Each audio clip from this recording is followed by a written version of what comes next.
Most people think they know what success looks like. Money, status, fame. But what if following that definition leads you to someplace you don't want to be?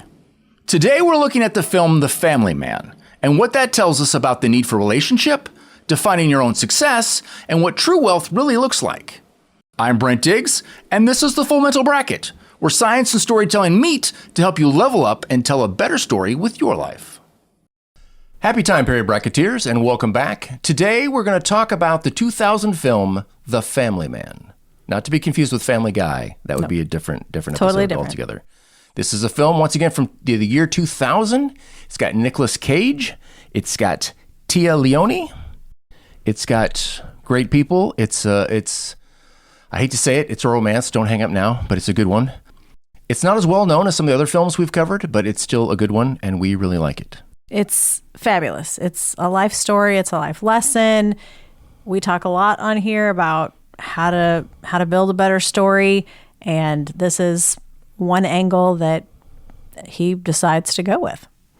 Actually, I'm going to walk that back a little bit. It just pretends to be a romance, but it's kind of a science fiction fantasy in there. You got alternate dimensions, you got time machines, you got stuff.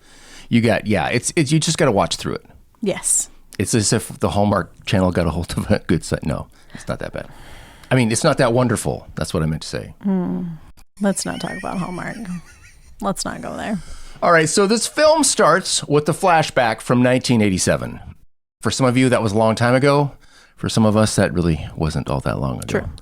So, and we have these characters. We have Jack and Kate in the airport, and they're saying their goodbyes. And Kate really doesn't want him to leave. She's got this bad feeling. She doesn't want him to go. She keeps telling him, please don't go. I know we talked about this. And Jack's like, hey, we already covered this. I'm going. This is what we talked about. This is our future. It's only a year. I'm going to go. She's like, no, don't do it. You need to stay here. I got a bad feeling about this. I choose us. So Jack is on his way to London for his big business break. These two, we presume, are college sweethearts, and this is their big moment. He's got his big break. He needs to fly to London and get this big financial job. She's like, hey, you could just stay here, right? But you feel like he's here, you could just settle. And this kind of comes out later as their different definitions of success roll out through this film. But he considers it for a second, and then he leaves and gets on that plane. It's like, oh, it's only for a year. I'll come back and we'll have our happily ever after. And he never returns. No, he does not. So then we flash forward to the current day of 2000. Right. And he's made it big. He's a big businessman, and he's got all the perks. He's got this great apartment. He's got girls. He's, in his own career mind, very successful. Yeah. We watch him as he wakes up in a very huge New York apartment with a one-night stand, a girl he can barely remember her name. And he's living large in his own little world. He comes to work, he has a huge office, a huge staff. He's the president of the company. They're doing this huge merger acquisition, big businessy thing. They're all salivating about the money that they're going to make. He's going to get a promotion, I guess. Yeah, and they're going to work through Christmas because that's what you do when you're just considered, making money. Yeah, it's kind of setting itself up to be kind of a Christmas movie. He's kind of playing the Scrooge. All right, we're going to show up on Christmas Day and do this emergency planning session. And all the business people are like, we have families, right? It's like, well, that was your first mistake. We're here about the money. Yeah. So Jack Campbell is the last one to leave on Christmas Eve, and he walks into a local convenience store that's in the middle of an armed robbery. The man was upset about a lottery ticket. He was trying to turn in a lottery ticket that had some numbers rubbed off, and the guy behind the counter, the cashier, didn't want to give him the money, and Jack stepped in and was like, no, here, I'll write you a check. How much is it? I'll give you the money right now, and nobody has to get hurt. So the supposed armed robber is Don Cheadle, War Machine from the Iron Man movies. He's a great guy, and come to find out, this was all a test. The people upstairs, whoever that is, were really impressed with how he bravely handled the armed robbery. He says, hey, Jack just handles it coldly like a business transaction. Listen, you want money? I want to come out of here in one piece. You want $200 for your lottery ticket? I'll buy your lottery ticket. Here's $200. It's a very cold-blooded transaction. And when everyone else is freaking out, he's just like, this is just business. Let's do it. Yeah. And then as they're walking down the street, Don Cheadle says, hey, so, it's like, what are you up to? And, Jack says, well, everybody needs something. And Don Cheadle says, what do you need? And Jack says, I don't need anything. He's like, man, it must be great to be you, to not need anything. Just remember, you brought this on yourself. Just remember, you brought this on yourself. It's like, what is that all about? What is he talking, this cryptic stuff? And so he walks through this magical snow. This magical snowstorm comes. He walks into his apartment, and then he goes to sleep. He should never have gone to sleep. And when he wakes up, everything has changed. The shift hit. Yes. We've already introduced the protagonist. It is Jack Campbell. Yes. He's driving his life. He's like a cold, efficient shark. He's got everything he ever wanted from life, except for the girl. He never missed her, just climbing that corporate ladder, being smoozing and being super successful and bathing in money. And except for he wakes up the next day and he's got a family. He wakes up in bed and his old girlfriend, Kate, is his wife. And he has 2 children. And a dog. And a dog that he has to take care of on Christmas morning. And he's trying to figure out what's going on and completely loses it. He totally freaks out. Kind of like Captain Picard did. Oh, yeah, in that episode. In the episode of Inner Light in season 5 of The Next Generation, Captain Picard, he gets... They find a probe and the probe kind of attaches itself to him. And then he ends up in another life on another planet. He's got a wife and he's computer and program. Computer and program. He's cross-examining everybody. Who are you? I'm your wife. No, really, who are you? What kind of Romulan spy are you? Yes. Am I a prisoner? Am I free to go? And he lives some 60 or 70 years in somebody else's life. And he grows quite happy with it. And he has kids and grandkids. And honestly, it's kind of the only family Picard ever ends up having because he's like this career man. Yeah. And then eventually he wakes up and he's kind of shaken. He's only been gone for 25 minutes. Yeah, he's been shaken. And so but it's been 60 years for him. So he doesn't realize that, how long have I been gone? Well, 25 minutes. Well, he lived an entire lifetime in those 25 minutes. So something very similar is happening in this movie. I told you it was sci-fi. You didn't believe me.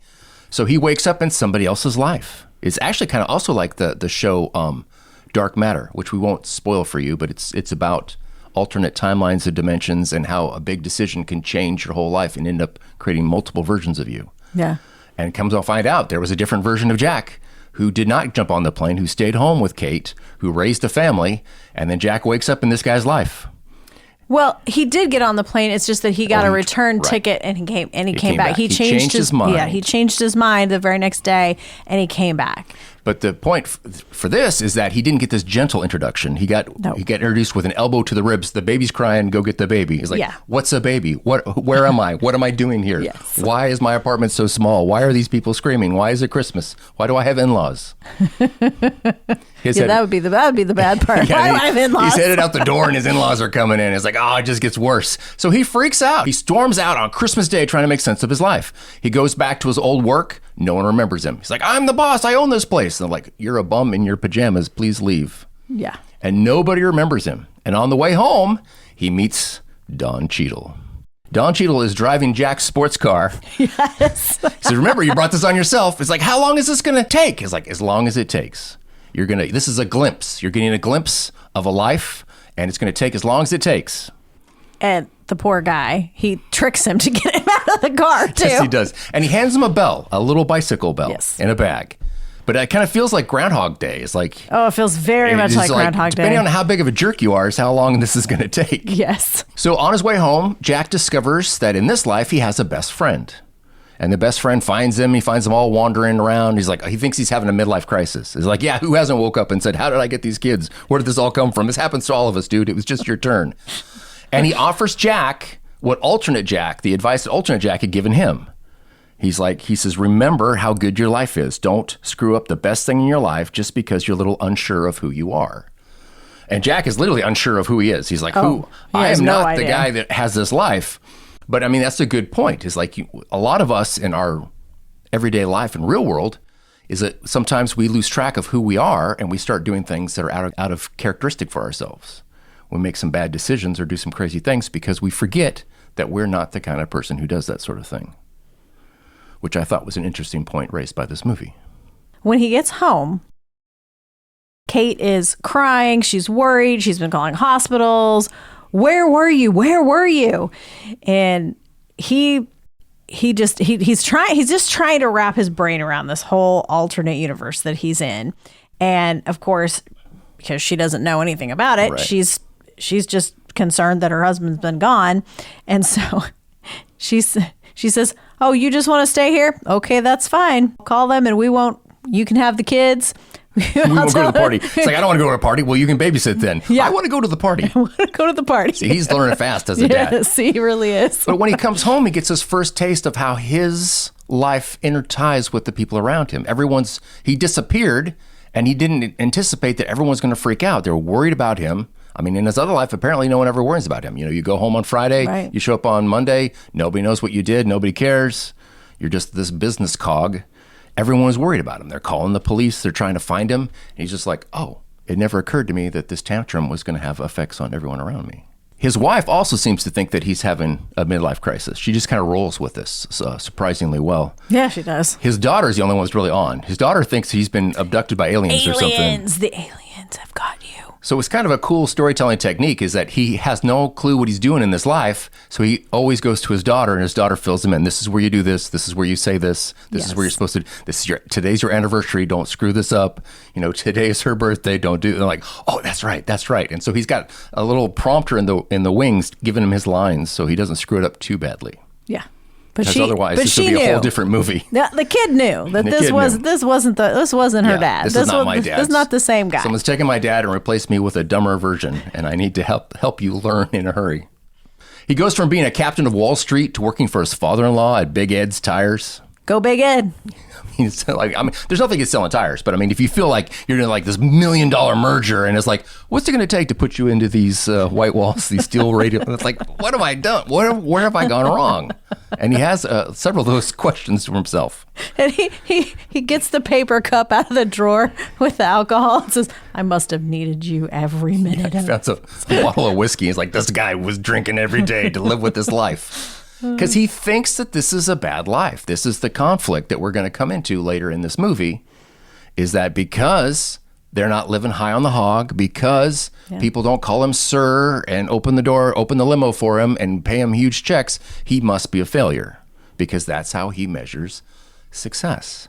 Yes. But as should be no surprise to listeners of this show, that is not the only way to define success and often not the healthiest way to define success. That's correct. So he has some tri-fails, some adjustment pains.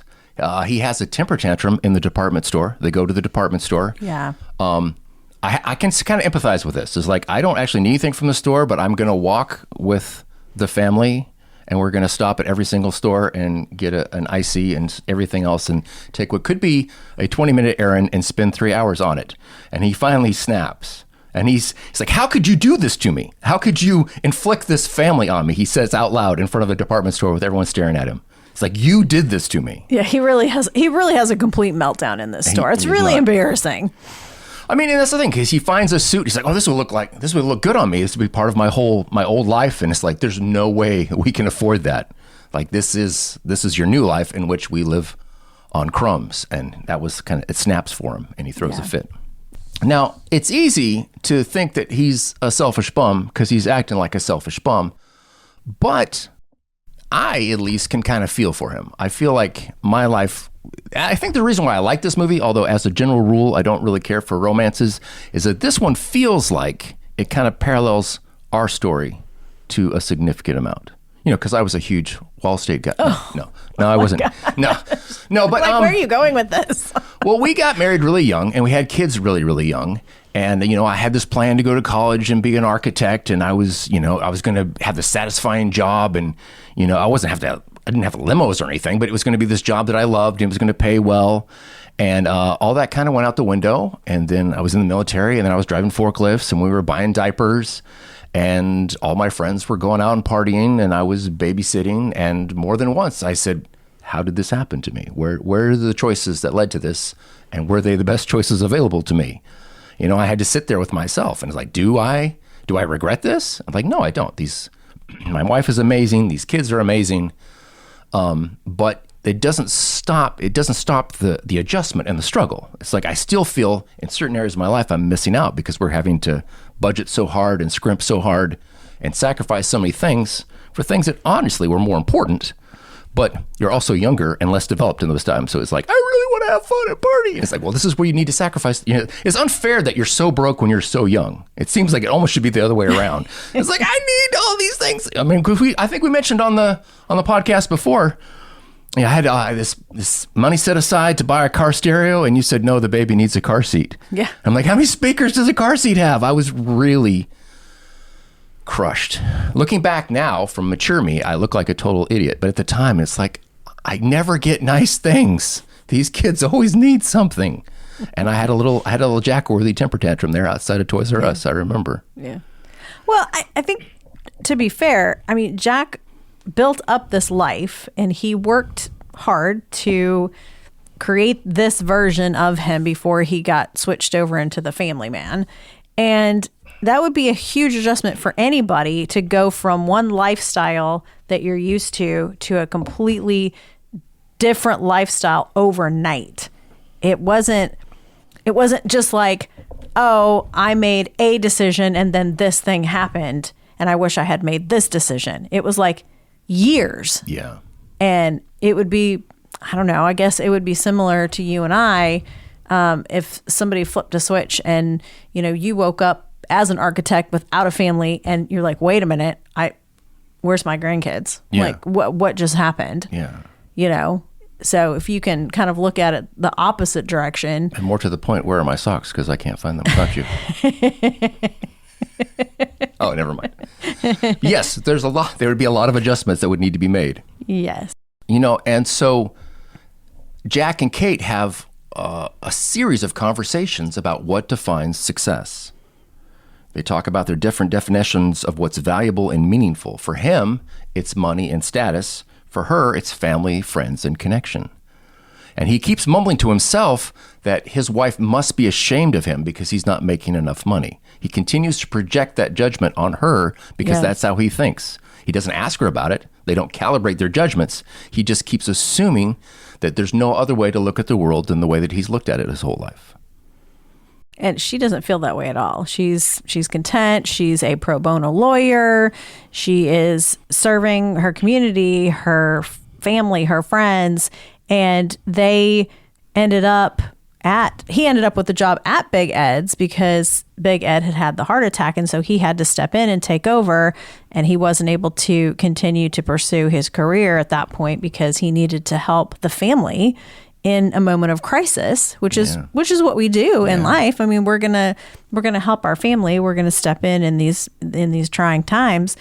So then he's starting to get an understanding. He's starting to get a picture. He's starting to get an understanding of why he's working at Big Ed Tires as opposed to going into the Wall Street world like he wanted to. And it helps him to kind of come to grips and come to terms with where he's at. Not that he accepts it, but he's now getting an understanding of how I got here. Yes. In The Hero's Journey, we talk a lot about how the character needs to enter the special world. And for Jack, the special world is suburban family life. Jack is a high-powered guy. He's efficient, cold like a shark. He knows how to do business, but he doesn't know how to do people. And like in our episode 22 with Cars, the movie Cars, it's like regular life is the special world where these fancy hotshots have to actually learn how to be regular people because they're too busy being big shots. And for Jack, it's no exception. So after some trying and failing and a lot of frustration, Jack tries to fall back into his old lifestyle of... Yeah, he hasn't fully accepted where he's at yet, or that this life, he doesn't think it matters. He's like, no, I'm not really married. Right. I can flirt with this girl over here and I can make plans to have an affair with her because it doesn't count because I'm not really married, because he still hasn't bought into, he still hasn't fully accepted that this is his life. And so his friend comes back and helps him understand, look, we had this conversation. We've had this conversation. You and I have had this conversation. You told me. And why would you screw this up Kate, every man in this city would kill to be with Kate. Yeah, he's trying to have an affair and try to drown his pain, and his friend grabs him and he says, "Why would you screw up the best thing in your life?" He's like, "Everyone envies what you guys have, and here you are about to screw it up because you feel bad about yourself. Like, wake up." This is a good friend. You need someone like this in your tribe. Yeah, you do. If you're going off the cliff, you don't want someone to say, "Well, you do you." You're like, "Whoa, hold on. You are about to destroy. You're about to implode your life. The car's going off the cliff. If you're about to implode, if you're about to explode your life, a real friend will stop you and warn you and say, "Hey, are you sure you want to do this? Because this is the dumbest thing I've ever seen you do." Don't do it. And I've seen you do a few dumb things, but this is setting records. Yeah, don't do this. Don't do it. So he introduced him like he's got a different kind of wealth. He's like, you have a family and a wife and a whole life that people would kill for, and you're willing to throw that away. He's like, this is not just a relationship. This is an investment that you need to protect. It gets kind of like, he doesn't say that in so many words, right. But Jack is a financial guy. He's like, oh, investments, I can do this. So as Jack's trying to figure out his old life, he watches these old videotapes. Yeah, he's at a birthday party with on the tape. On the tape, he's at the birthday party and he's singing to his wife and he's sharing his love, and he can actually get a visual now of the person that he is in this timeline, how he got to that point, and basically sees this other version of himself and is starting to think about it, starting to put the pieces together, starting to go, oh, this is something that I really do value. Yeah, I mean, the old version of him was not afraid to sing out loud and sing off key in front of all of the neighbors. He wasn't this dignified business person. And as he watches this video, he can see the local flirt girl he was going to have an affair with. She's staring at him hungrily, but he only has eyes for Kate. She is his whole world, and you can see that in the video. And he goes back and learns from this previous episode in his life. I think we can all do this too. I mean, maybe not roll back the VCR and see how our life played out, but there's a thing I'm thinking about. I'm calling it like it's story mining, where like when you face an obstacle, like, haven't I faced something like this before? Didn't I do something similar to this before? And oftentimes, you find that you have the skills, you have the perseverance, you just don't recognize how similar this new problem is to an old problem that you solved before. And this is a perfect visual of that. He's literally watching his old life going, oh, I was crazy about her and I wasn't afraid to show it. Absolutely. He realizes that he never stopped loving her. They have these conversations, and he's starting to buy in more into his new life, and he talks about his old life. He's like, I was so sure of what I wanted. I knew who I was so driven, but it was all about him. I mean, there's no other significant people in his life. I mean, at the beginning of the movie, when he gets a call from Kate in the real world, right? I hadn't heard from her in 20 years or something like that. And he's like, yeah, I was my old flame. I almost married her. And the secretary bursts out laughing. You get married? Because he's such a different person. Like, I can't even imagine you married. You're so driven by your own agenda. How would you possibly share your own life?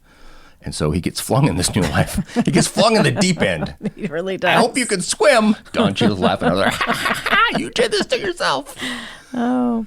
Well, I still think he's still I think that he's starting to accept that this is his wife, that he has kids, that he has a dog, but he still doesn't accept the business end of the version of him that he's living in.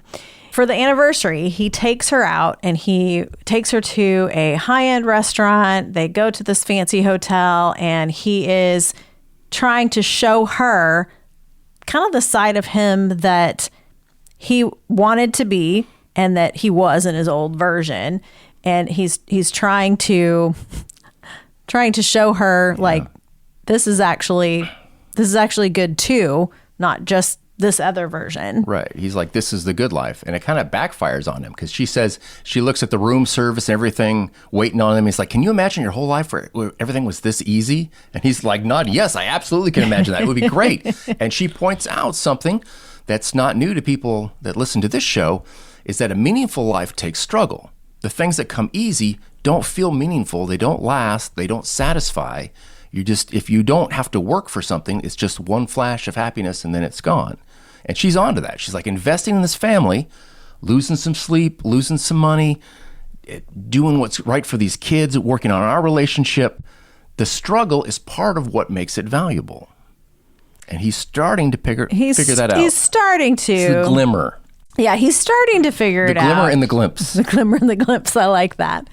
But then, back to, Big Ed Tires, his old boss comes through, has a blowout. Yeah. And comes into the shop.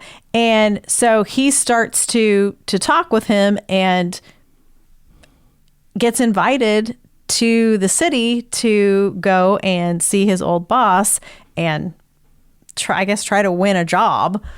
And he's very successful. He's still got the skills. He remembers all the details of the business. So suddenly he's a stranger with this great insight on what they need for their business. And he gets a deal. He gets a contract. He finagles it. He doesn't tell his wife. He surprises his wife. Hey, guess what? I'm now super successful and we can move to the city and we can finally have the life that we deserve.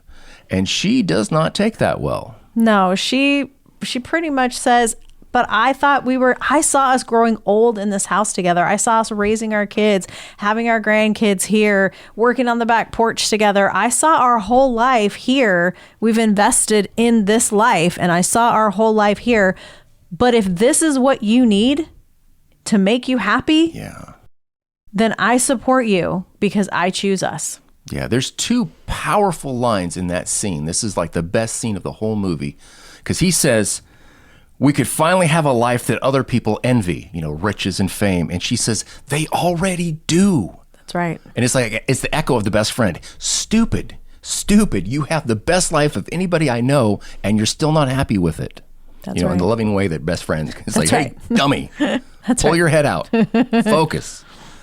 And he just stops. Like, they do envy me. And she's like, and he's stunned. She's like, I will give up everything that I love, that I think is important, my career, the schools, the community, all the friends that we have, and pack it up and go to the city for you if you need this. Because I love you that much, I'll give up everything for you. And it just stuns him. Yeah. And the next morning, when she wakes up, she hears outside the laughter, and he's outside playing with his daughter in the snow. Yeah. And she hears the laughter and she hears it, and the daughter looks him in the face and is like, oh, there you are. You're back. And she's got her dad back that she had before, and he's made that switch. He's made the switch. He's fully understood. He's fully grasped what this life really means. Took a lot of try and fail. He had to shift his identity, become a different version of him that could solve the story problem. Yep. And he is happy with his life. He's working for his father-in-law, selling tires, living in New Jersey, and he thinks that is a great deal for him. So his daughter comes in a little bit later on her tricycle, and she rings that bell that Don Cheadle gave him. It's like, what are you doing ringing the bell? It's like, you gave me this bell, Dad. It's great. And he knows. You can see it in his face. He's like, oh no, the spell's broken. So after that, he runs into Don Cheadle on the street, and he knows his time is short, and he begs, like, don't send me back. Don't send me back to the filet mignon. Don't send me back to the limo. Let me stay here. And Don Cheadle's like, you only get a glimpse, buddy. This is your glimpse. And he knows his time is short, and he spends it. He says goodbye to his family one person at a time. Even the dog takes the dog for a walk and takes him off the leash and lets him run. Bye. See you. Yeah, hangs out with the baby, hangs out with the daughter, and last but not least, with his wife, Kate. And he knows that he's going to wake up alone, so he stays up all night just watching her sleep. Yeah. She's there on the bed, and he's in the chair just watching her. And you can see him fight to stay awake. He's like, no, I can't lose this. And before that, he had said, I need you to remember. I need you to remember. He's begging her to remember. He's like trying to prime her before it's gone. Like, don't forget that this could be us. Yeah. So he goes to sleep, and he wakes up alone in his huge apartment. And the silence is deafening. Yeah, it's so quiet, and he is brokenhearted. He's no longer content. I mean, it would be like losing your whole family in a car accident. He has lost everything that he truly fell in love with in this glimpse. And he was stunned. He's just wandering around. He gets a call from the office. Remember that emergency meeting on Christmas Day? We're all here. Where are you? He shows up. He's all like, he doesn't even get dressed. He doesn't even get dressed. He's still like, he's still in his jammies. He shows up and it's like, it's a crisis. It's a crisis. Like, it's just dollars in business. We won't be out of business tomorrow. We'll just miss this deal. Yeah, whatever. Okay, do what you got to do. And he just walks out and he's like, yeah, I'm going to get on the plane and go to Denver and smooze him. Like, no, I'm not. He gets in the limo and is like, where's Kate? Let's go talk to her. He's just all about reclaiming his life. And so he goes and he finds Kate, in real life Kate, and come to find out she only called him because she's moving to Paris. She's moving to Paris. Yeah. She only called him because she's leaving town. Yeah, she wants to give him back a box of his old stuff. Yeah, it's like, I didn't really miss you. Here's a bunch of junk of yours I had. Take it back because I'm going to Paris. And he's stunned. He's like, well, I'm like, you're here in town. I was going to smooze you. I was going to romance you. It was going to be all, oh no, I'm going to Paris. It's gone. So she leaves and he's got to think more about his life again. He's like, I can have anything I want and nothing I want is here. I'm rich, I'm powerful, and it's all empty. And so as he's trying to chase her, you see him lonely in the limo. And then, as I hinted to you before, this other movie dawns on him. It's like, this is A Wonderful Life in reverse. He's lived his whole life in Potterville, and only until he goes to Bedford Falls does he realize how crappy Potterville is. He thought it was this is great, this is awesome. And then he's like, oh, there's people actually love you, and there's real things, and it's more than just business and money. Oh, this sucks. And so it's basically A Wonderful Life in reverse, complete with the bell. Yes. I don't know if Don Cheadle got his wings or whatever, but there was a bell ringing, and people changed dimensions, and they saw their life, different versions of their life, and he was back. And he was able to get another shot, which is more than some of us get. A second chance is really a wonderful thing. Yep. So he chases her to the airport. This movie goes back to the airport. Back Started to the at an airport. Mm-hmm. He was leaving, chasing money instead of love. And this time he's chasing her to the airport. She's chasing some money in Paris. And he's like, you got to stop. And he embarrasses himself. He hollers out across the airport, I had this dream. We were in love. We had kids. And it's just like his whole image, his whole cool is just gone. Yep. He's like, maybe it was just a dream. It's like, but he negotiates with her. All his business negotiating skill comes down to this one conversation. Just have one cup of coffee with me, talk to you, and you can catch the next plane. Yeah. Just talk to me. That's all I want. Yes. And then that's how the movie, much like The Shawshank, it doesn't show what the conversation is. They just pull the camera back, and the magical snow is snowing again. Magical snow. You got to have the magical snow. Kind of illustrates that there's a change moment in the storyline. This could be their change moment. You have no idea what they're talking about, and the camera just pulls out, and we just got to assume that somehow they figured it out. Yeah. Which I think is better, because I was telling you earlier, I was like, can you imagine that conversation? That wouldn't sound like a Hallmark movie. You need to leave the big city and raise Christmas trees with me, or something like there's no way that would actually sell. Like, just let it be silent. We'll fill in the dialogue with our brain.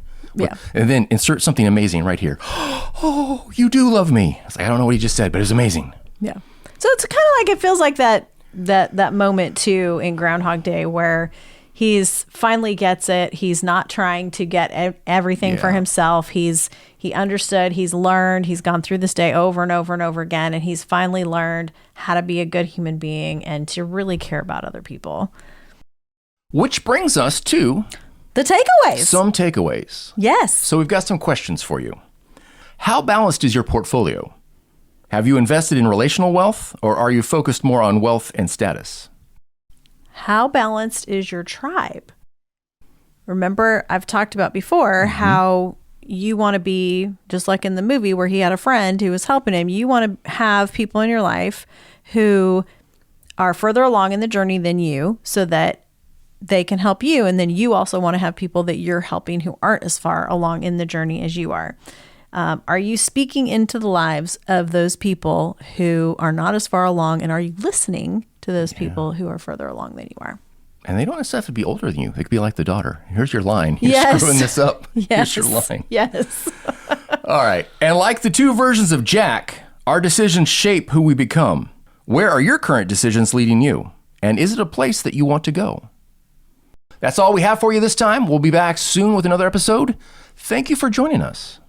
Thank you. And goodbye. Goodbye. Thanks for watching. If you're looking for more ways to build a meaningful and satisfying life, your next video is standing by.